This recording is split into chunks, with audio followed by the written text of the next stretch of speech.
50 years ago, a new nation was born.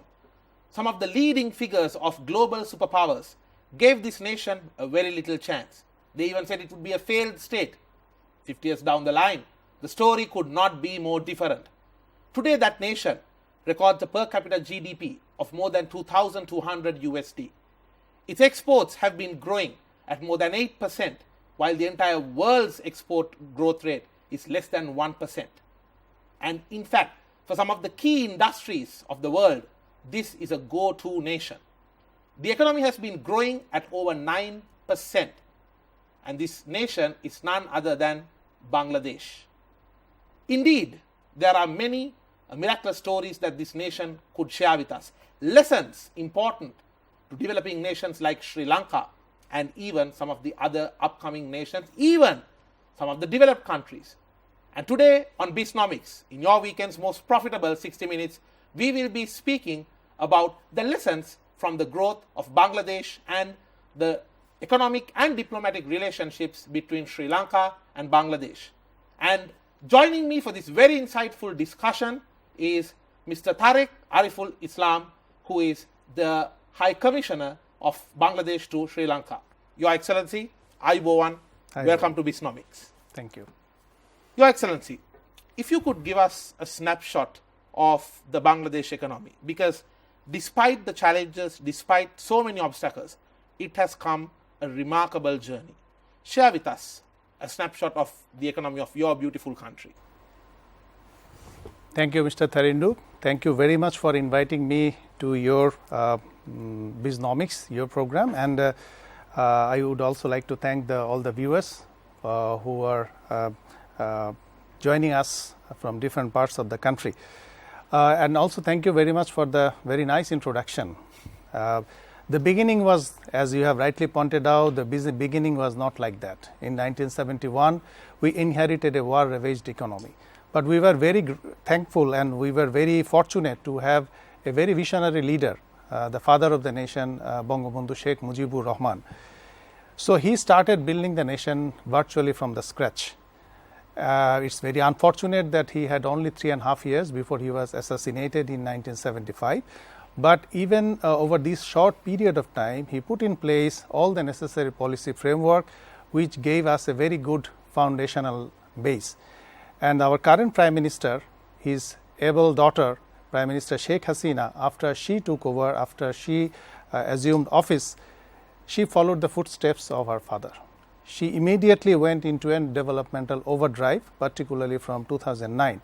And we see the result, where we are now, as you have rightly said, Bangladesh is in 50 years' time, what a turnaround it has been. One of the fastest growing economies of the world. There are many other superlatives, I won't get into that. So our story is more about transforming or translating the vision into reality. We already have a 100-year plan, perhaps one of its kind in the world, which we call the Delta Plan 2100. We have Vision 2041, by which, the year 2041, which is, by the way, our Platinum Jubilee year, celebration year, we are going to develop ourselves into a developed country. And we also have what we call Digital Bangladesh, which aims at transforming the country into a knowledge-based society. And at the same time, we are vigorously pursuing to achieve the Sustainable Development Goals, which have merged into our national development endeavors. Even during the pandemic, we have reached the UN threshold and we have graduated to a developing country status. So, when it comes to economy, I cannot help mentioning a few to load you with some statistics and some achievements. You would be happy to know that we have our known satellite, Bangabandhu Satellite 1. So this has given us a leapfrog into the digital age. We have now become a spacefaring nation. So it has been an immense driver of our economic growth. We are having our first nuclear power plant, which is under construction. And the growth, as you have rightly said, this has been very consistent. Over the last 10 years, the growth has been 6+%. Just before the pandemic, it was 8.2%, and now it has fallen down to 5.8%, but I think it's still one of the highest during the pandemic time. We are talking about a time where entire Asia was expected to grow at 0%. You're right. So 5% sounds to be an amazing growth. Thank you. And you have also said that our national income has tripled, crossing the 2000 mark. It is the 2,227 US dollars. We have a GDP of 400 US dollars, which makes us the 41st largest economy in the world, and we aspire to be the 21st largest economy in the year 2035. So that means the gross domestic product, the GDP. Right. And the foreign direct investment is now at all-time high, $45 billion. So let me churn out a few more statistics like that. Our foreign aid dependence has gone down from 64% 10 years back. It has gone down to 29%. The debt to GDP ratio, as you have rightly pointed, is very healthy. And most importantly, our debt is spread across the lenders. So we are not at risk of falling into the debt trap. Our export, as you have said, it has grown more than 8.6% over the last 10 years. Our FDI registered a 50% growth from 18 to 19. And our ready-made garments, which is our main export item, we have gone into more diversification. We have gone into pharmaceutical, we have gone into IT, we have gone into even shipbuilding. So our unemployment rate has gone down to 4.2%, and over the last 2 decades, we have lifted 33 million people out of poverty. I believe that's a record for any decade, for any country. True, you are very right. Now, how it has been possible? The first and foremost was the political leadership. We had a very pragmatic and visionary leadership in our Prime Minister, our current Prime Minister, Sheikh Hasina. So she taught us to dream big and to pursue our dream passionately. So she brought the political stability in the country, and which has been the key driver of economic growth. She made us believe in ourselves. She brought back the self-confidence in our national psyche. She put all the trust in the people's power. So that is how the economy has changed. And there has been many drivers of our economic growth. I can mention a few. First, I would like to mention the agricultural sector. We have gone into modern agricultural practices, cropping pattern, cropping diversification, focus on agro-based industries. This has lifted the agricultural sector. And as a result, we have become self-sufficient in food. And you will be happy to know that we are now the 4th largest producer of rice, the 5th largest producer of vegetable, 4th largest producer of freshwater fish, and I can go on. Our farmers are now going into more profitable, more diversified agricultural producers. The digital connectivity, the infrastructural improvement has improved and enhanced their marketability of their products. So it has been literally a revolution, an agricultural revolution in the country. Then I would move to power sector. Understanding the importance of the power sector in a country's importance, the Prime Minister herself is heading the power ministry. And as a result, she of course takes very bold decisions, but as a result, from a power deficit country, we have gone into a power surplus country. And when we started having this uninterrupted power supply, that acted as a booster for IT industry, for the service sector. They all took off with the power sector development. So also it attracted the FDI. The manufacturing sector also exponentially flourished because of the power situation improvement. Third is the women empowerment. The Prime Minister, being herself a lady, she put women as an equal partner in our nation building activity. Women are no longer just the homemaker. They have gone into gainful employment. Now they are the decision maker. They are the breadwinners in many of the households. And when that happens, when they take up that larger role, many other social issues are addressed, like addressing the malnutrition, reducing child marriage. So a stronger home economy leads to a stronger national economy. Absolutely. Wonderful. And that has a multiplier effect on the entire country. The fourth is the industry and the manufacturing sector and the export-led growth. You will be happy to know that we used to be an agrarian economy, but now the industries and the service sectors' contribution to the GDP has surpassed that of agriculture. And that became possible because of huge incentives given to the manufacturing sector. And I also believe that from some of the industries, for example, apparel, Bangladesh is only second to China in terms of the volume. Right. And exactly in the early 80s, it started, the industrialization started with the manufacturing sector. And then we came the other things. With our economic prosperity, the purchasing power went up, the economy grew. It created a huge consumer base of 170 million now. So that made the manufacturing sector to come into the fray. And as a result, the manufacturing sector, the service sector has exponentially increased. Then the infrastructure. We hugely invested in infrastructure. A number of mega infrastructure projects are currently undergoing, and many of them are from our own domestic resources. We are having simultaneously a deep sea port. As I have said, our first nuclear power plant. We are having expressways, bridges, tunnels, MRTs, rapid transit systems. All those mega infrastructural projects are on. And what it has done additionally, that it created a market for construction material. So as a result, the construction sector, it bloomed. Understood. Like steel, cement. For sure. So that has been a multiplier effect again on the economy. Your Excellency, let's talk about the impact of COVID-19, because this was something which I believe affected the entire global economy, and each and every nation was affected. What was the impact of COVID-19 on Bangladesh, and what was the response? Like any other country in the world, Bangladesh was also severely impacted. The economy shrunk from a GDP growth of which was 8.2 right before the pandemic. It went down to 5.8%. Our export fell. People lost jobs. 600,000 of our migrant workers, they were returned from abroad. And but the impact of the economy of the COVID on the economy was a little varied. Some of the sectors were more affected than others, like the RMG, ready-made garments, the education, the transportation sector, and the manufacturing sectors. They were the hardest hit. At the same time, the agricultural sector and the pharmaceutical sector, for example, they were little less impacted. The rural farm-based non-economic activities were less affected. So the food producing industries were less affected. So basically these industries, they kept the economy afloat. When it was really a challenging time for us, because our two growth engines are ready-made garments and the foreign remittance. And these are closely linked to the global economy. For sure. And that was the worry for us. In fact, the RNG sector was heavily affected.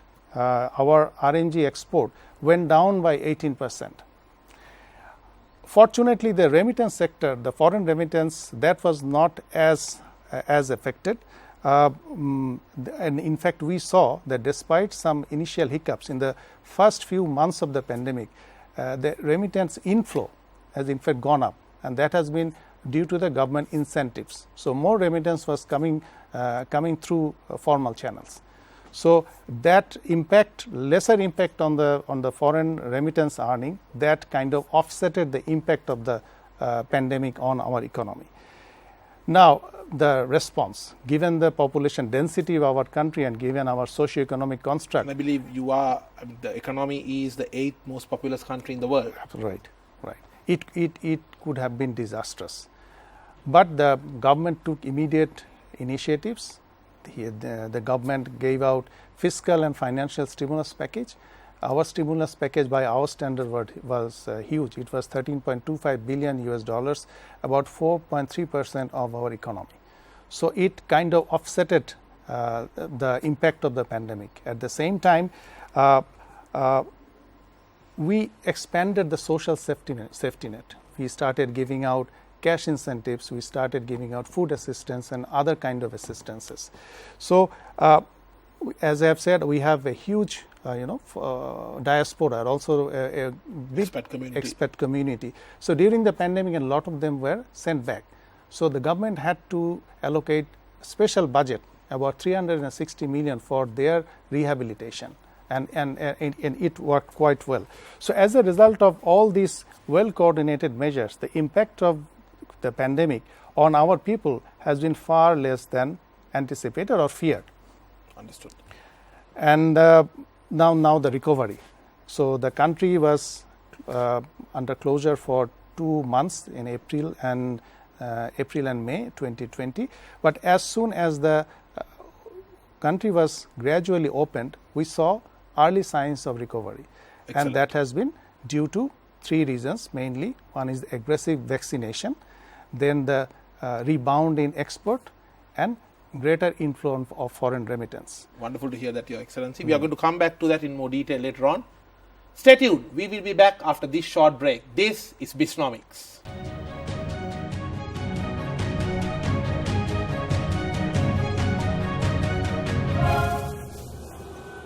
Welcome back to Bisnomics. We are in conversation with Mr. Tareq Ariful Islam, who is the High Commissioner of Bangladesh for Sri Lanka, about the lessons from the Bangladesh story that we can adopt to the Sri Lankan economy and to some of our industries as well. Your Excellency, you were emphasizing on the recovery, and you were actually, it's delightful to hear about an Asian economy taking such bold measures, taking the right steps at the right time. And you mentioned about the aggressive vaccination. Apart from that, what other factors have led to the recovery of the Bangladesh economy from the COVID-19 pandemic? So as I've said, the signs of early recovery are there. Full recovery, it will take time, and the pandemic is not yet over. So apart from aggressive vaccination, it was, as I've said, it was the export, it rebounded, and the inflow of the foreign remittance increased, as I've indicated before. Now, once the economy was opened, the export-oriented, even before the country was opened, the export-oriented industries were kept open. The RMG, ready-made garments factories, were open. So our garments industry, they started showing signs of recovery from as early as July 2020, and that has been because of the global slow increase in demand of apparel, and also because of the fact that we had to supply PPEs and other COVID accessories to developed world. So the industry adapted quickly, and we switched, we changed our production pattern. At the same time, the export started coming back, and it started recovering from as early as August 2020. So, and many of the migrant workers who were sent back, those countries who used to employ them, they started taking them back step by step. So, at the same time, with the livelihood option being restored, the food security situation improved, and our recent survey says that the labor market is kind of has went back to the pre-pandemic situation. So these are all the good things which are happening, and we saw some unexpected boom coming from other sectors like e-commerce. It grew phenomenally. And then people also became very innovative. They came up with alternative livelihood. They switched to different product categories which were more suited to the pandemic time needs. So this innovativeness was also a big thing. Your Excellency, you mentioned about the apparel sector.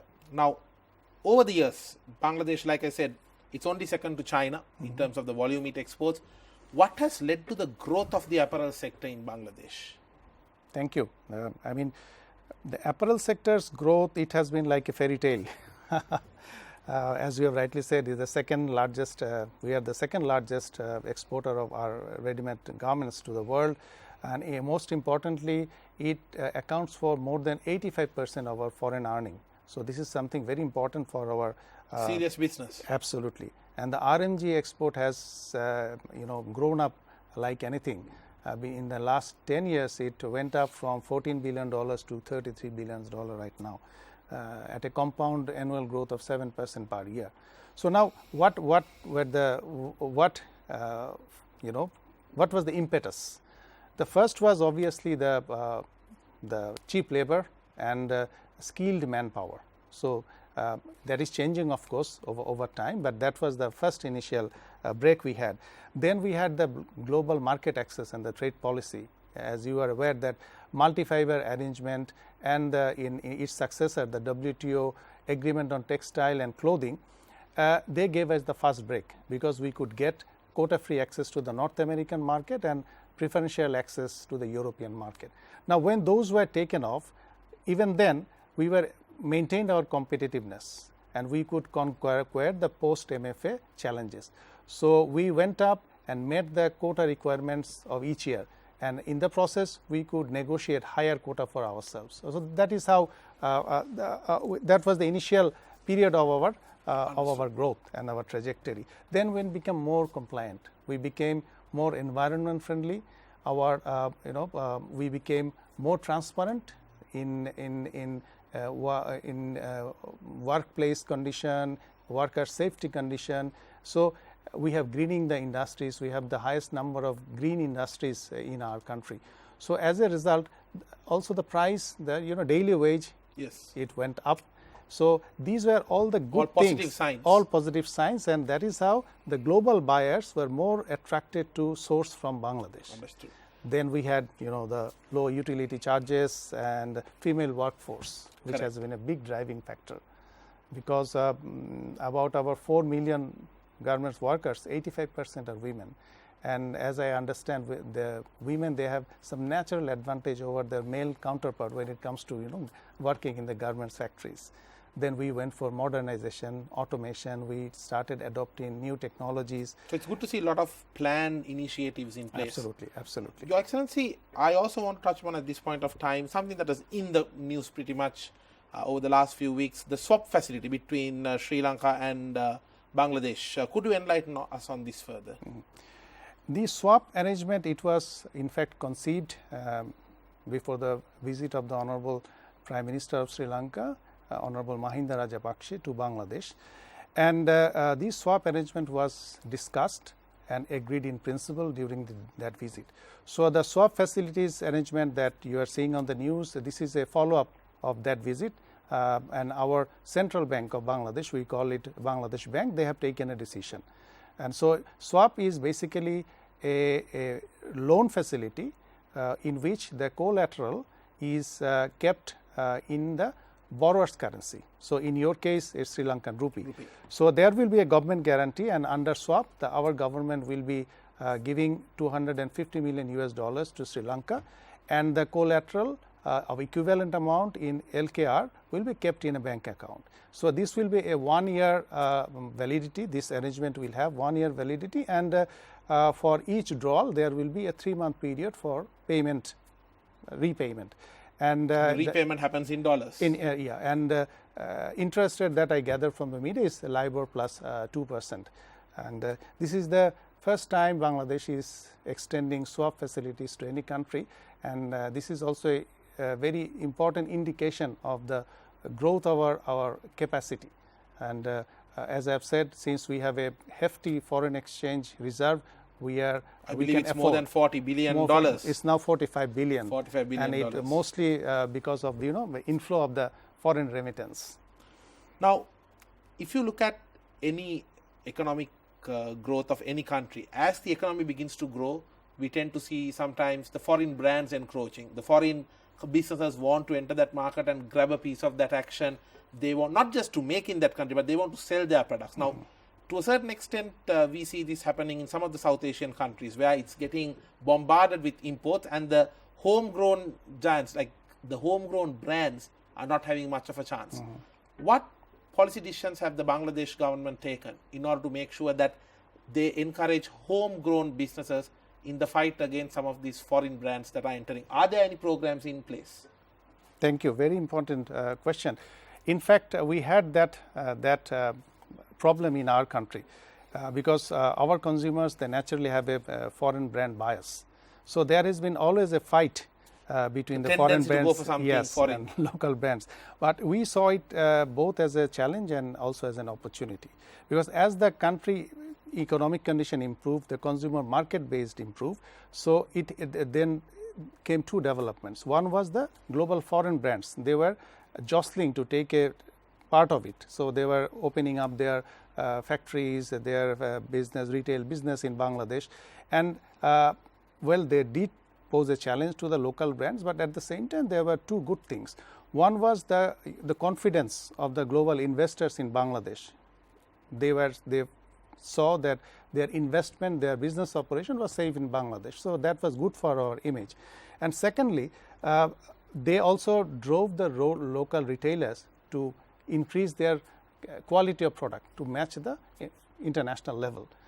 On the other hand, when the market grew, when the consumer base grew, the local entrepreneurs came up strong. They came up with their own brands. Our export-oriented industries, they opened up their own brands. So in the process, the market is currently dominated by local brands. And how it happened, because of the entrepreneurship, the incentive to entrepreneurship, also from the pressure from the foreign brands. Now, when it comes to consumer society, now we have transformed, we have switched to high-end market segment. So we are now manufacturing laptops, we are producing smartphones. Value-added production. Value-added. Something similar to what Malaysia also did. Initially, Absolutely. They started with the basic products, but over time they shifted towards more value-added products. Absolutely. And definitely it sounds like the growth in the right direction. And in the process, the electronic industry saw a boom. And when the global brands are setting up their facilities in Bangladesh, they prefer to choose the local talent as well, because they have the experience. Right. And that kind of puts them under pressure to match up the local brands in terms of quality and price point. Excellent. So as I see that slowly the foreign brand bias is changing, because now people have more options in the local brands. So this is a healthy competition. At the end of the day, I think the consumers benefit. For sure. What opportunities do Sri Lankan investors have in Bangladesh? Let's talk about that on the other side of this short break. This is Bisnomics.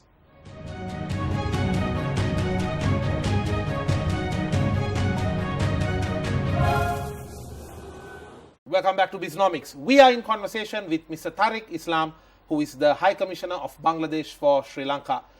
Your Excellency, you were mentioning about some of the key policy decisions taken to support the local businesses, because foreign businesses encroaching and the local businesses having to fight them, to face that fierce fight, because a foreign brand, they always bring in their economies of scale, their expertise, the big budgets. So what policies were taken by the Bangladesh government to support the local businesses? Thank you. In fact, it started when we started making headlines in economic achievements.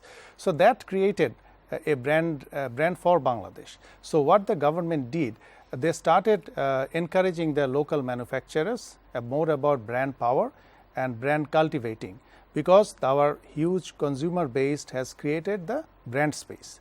So the government has been coming up with policy dispensation which established mega industries, which encouraged import substitution industrial goods. For example, this year our budget was just announced a few days back. In the budget, there has been a 10-year tax waiver for made in Bangladesh products, I mean the Bangladeshi products. Excellent. So hopefully this will encourage the local manufacturers to come up with their brands more strongly, and perhaps this will also encourage the local manufacturers to tap the new high-end segment of the consumer base. Understood. Let's talk about diplomatic relations. Now, I believe this is your pet area as well. You are a career diplomat and with a wealth of experience behind you. Your Excellency, I want to ask this question in two different ways. Firstly, the Sri Lankan government and the Bangladesh government, the diplomatic relations, your comments on that. And at the same time, this is a more crucial one. We are facing a time of amazing and at the same time enormous political uncertainty, because we also see sometimes trade wars. We see certain policy wars happening between some of the global supergiants in terms of economic activities, to name the US and China trade war. Now, a lot of governments we saw aligning with one of them, while some governments have successfully managed to stay independent, neutral. And I believe Bangladesh is one such economy. So firstly, your comments on the Sri Lanka and Bangladeshi government's diplomatic ties, and secondly, your comment on how Bangladesh does that, staying neutral in the face of a global trade war. Thank you. When it comes to Bangladesh-Sri Lanka relationship, it's all about friendship and goodwill. So the relationship is multifaceted, and it is rooted in many commonalities of history, culture, ethos and tradition. The relationship has been excellent, and the relationship is particularly cordial at the political level. And when the Honorable Prime Minister of Sri Lanka, Mahinda Rajapaksa, visited Bangladesh on the eve of celebration of our Golden Jubilee and the birth centenary of our Father of the Nation, that was the high point of our relationship. So, as the country's ambassador, it is my duty that political goodwill is now translated into sectoral cooperation, so that it touches the peoples of the both countries, so that the people of the both countries are benefited. Now, we are members of United Nations, NAM, Commonwealth, SAARC and BIMSTEC, and we have common developmental challenges. On many international issues, we have common approach. So, these are the areas where we are very closely working, and regional cooperation is of course very important, and because of the regional similarities, the regional neighbors, they can understand each other's difficulties more and they can help each other more. So, we saw it happening when the pandemic hit, and when not only pandemic, for any natural disaster, I think there's the regional neighbors who are the first responders. Understood. So, these made us value the regional cooperation more, and it's all about learning from each other, sharing our best practices and come to each other's help all the time. And I believe that also both nations work together on some common challenges, for example, countering some of the modern developments of terrorism, some of the modern developments of digital related criminal activities. I believe the two nations are working together. No, absolutely, absolutely. As I've said, on most of the issues of contemporary issues of importance, we have the same approach and we help each other at the global platform. Think about human rights. We have been supporting Sri Lanka on human rights issues for many years now, and in continuation of that, we supported them at the Human Rights Council this March. It's in a spirit of friendliness and good neighborliness, and that will of course continue. Now, the scope of cooperation is huge. There are so many areas of cooperation, starting from trade, shipping, agriculture, education, information and technology, regional tourism, for example, because the tourism sector has been hard hit, and we don't see tourists coming from the Western world. So, I think it's because of the geographical proximity. If we can promote regional tourism, Absolutely. then that can revive the two sectors. Trade is not much between the two countries. It does not reflect the excellent political relationship. So, I think it has to be taken to the next level. And we are thinking about having a preferential trade agreement, starting with a small basket of items, and if it works bilateral agreement, and then if it goes on well, we can switch to a more larger comprehensive cooperation. Shipping is very important. As our economy is growing, our shipping connection with the rest of the world is increasing, and if we can route our container traffic through Colombo ports, which I understand you also want to enhance its status as a regional hub for maritime activities. So, yes. there is a win-win situation, For and sure. there are a number of instruments which are being discussed between the two governments. We are thinking about customs cooperation and other cooperation, which will in fact, have a overall salutary effect on the overall economic cooperation between the two countries. So, the political relation and the economic relation, they are going hand in hand. Understood. And in terms of how Bangladesh balances its position amidst this US-China trade war, what would you say to that? As you have rightly said, some countries have been able to Align. do it in a more neutral way. Correct. And Bangladesh is one of those Absolutely. countries. This is largely because our economy has grown and we have our own consumer base now. Our dependence on export is still there. We are still importing a lot of products, but our own consumer base has created our own industries. So, even if so, this is a kind of thing. This is a kind of situation which can insulate us from the trade wars from other countries. But we are doing pretty much good economic balance, because our RMGs are going mostly to the United States and the European markets. So, it is there. At the same time, we have very good trade ties with China. most of our imports are coming from China. So there is the balancing. It's economic balancing. This is not that we have to do it very carefully. It's the economy is driving the whole thing. The ecosystem is Yes. stabilizing the equilibrium very nicely. Right. Your Excellency, on a final note, I would like to ask you, what are the opportunities that a Sri Lankan investor or a businessman who is watching this show, who is thinking, okay, well, Bangladesh sounds like the place where the action is taking place right now, maybe I should go and invest. What are the sectors that you would say has tremendous potential for an investor in Sri Lanka to come and invest in Bangladesh? And also, how easy is it to do business in Bangladesh? Are there the proper offices and the programs set up where an investor can easily start investing and operating? What are your thoughts on this? When it comes to investment to Bangladesh, I will first mention the sectors, because as the country is growing, more and more sectors are opening up, and those are the areas where the foreign investment will be more will be better for both the sides. I can start with steel and engineering. Because of our infrastructural development, we need a lot of steel, cement and all, and that is how the construction sector has come up very strong. So that is a good area of investment. Then the IT sector is a very promising sector, because we have the largest number of IT freelancers in the country, in the world, and now we are the second largest IT outsourcing hub after India. So that is and I know Sri Lanka has also is very good in IT. So that is how where we can complement our strong points and increase our global competitiveness. I believe what you're saying is that Sri Lanka has the experience advantage, having entered the IT industry many years ago, decades ago, I would say, while Bangladesh definitely has the numbers advantage. Numbers, yes. And I also saw how Dhaka is actually transforming itself into being the next big IT hub of South Asia. Absolutely. Then we can think about apparel sector. You are also apparel exporter, we are also apparel exporters, but we have areas where we can complement each other. We can strengthen we can couple the comparative advantages and come up. It could be a win-win situation for all.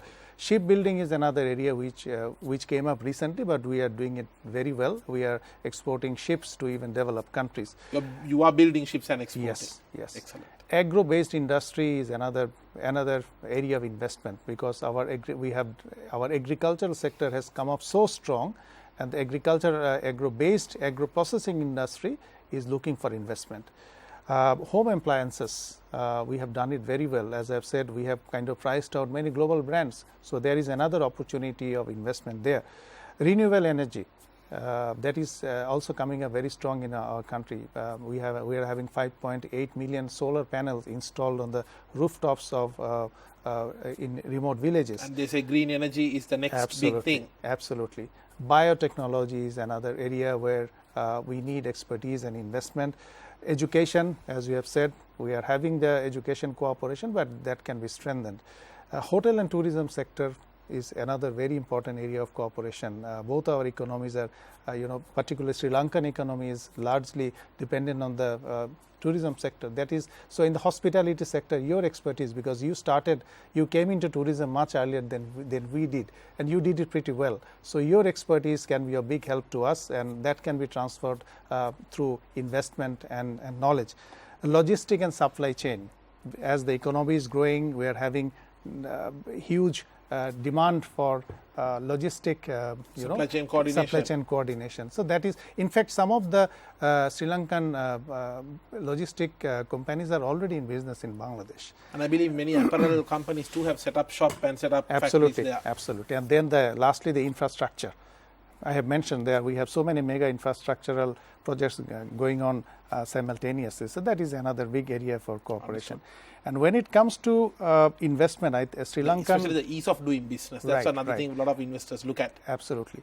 And there are a number of big Sri Lankan business houses who are already running operation in Bangladesh. They are in the logistics sector, they are in the hospitality sector, they are in the power sector, they are doing well in the banking sector. So they are the precursors.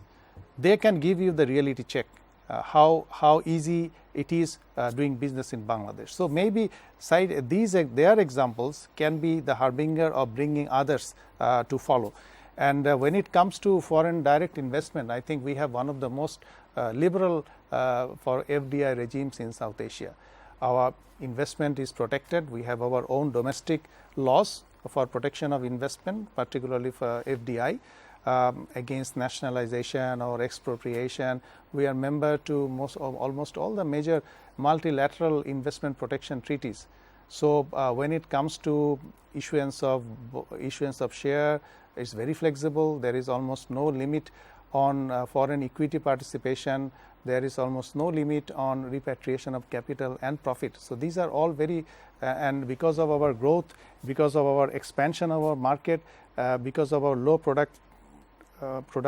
high productivity at low cost, skilled manpower, and very good infrastructural support, FDI is coming, as I have said, in the first 10 months of this fiscal year, the FDI has gone up by 32%.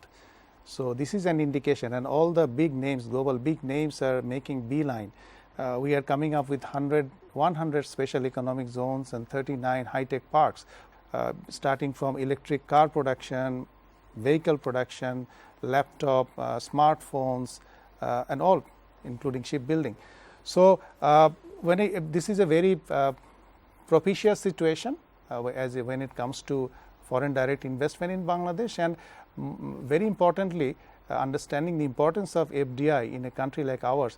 The Prime Minister's office is in charge of all the dedicated government bodies who are looking after how to make it easier to do business in Bangladesh. Excellent. So there are a number of government bodies in place. We have Bangladesh Investment Development Authority, we have Bangladesh Export Processing Zone, we have Bangladesh Economic Zone authorities, who all of them kind of offer one single window type of facilitation for a one-stop shop.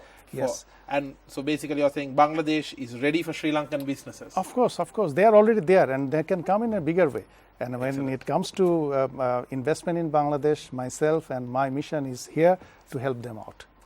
Your Excellency, it was an absolute pleasure speaking to you today, and thank you so much for sharing your knowledge, sharing your insights, and speaking to us about the story of Bangladesh. I believe in this short time we definitely gave a very beautiful snapshot of it, and I would like to wish you and your government and the people of your country all the best at this very momentous occasion of celebrating 50 years, and may the next 50 years of your nation's story be even more stronger and prosperous than the first 50. Wishing you good luck, and thank you for joining us on Bisnomics. Thank you so much for inviting. We will carry on the conversation. Well, what a story that was. And indeed, whether it's for Sri Lanka as a nation or for our industries and businesses, there's much to take from it. And as His Excellency mentioned, Bangladesh is ready for Sri Lankan businesses to enter and invest, and there's so much potential for our two countries to collaborate and make this economic and diplomatic story go on to be one of the most successful ones of South Asia. With that, we wrap up today's episode of Bisnomics, and I will see you with the next episode. No matter what business you are in, have a profitable week ahead.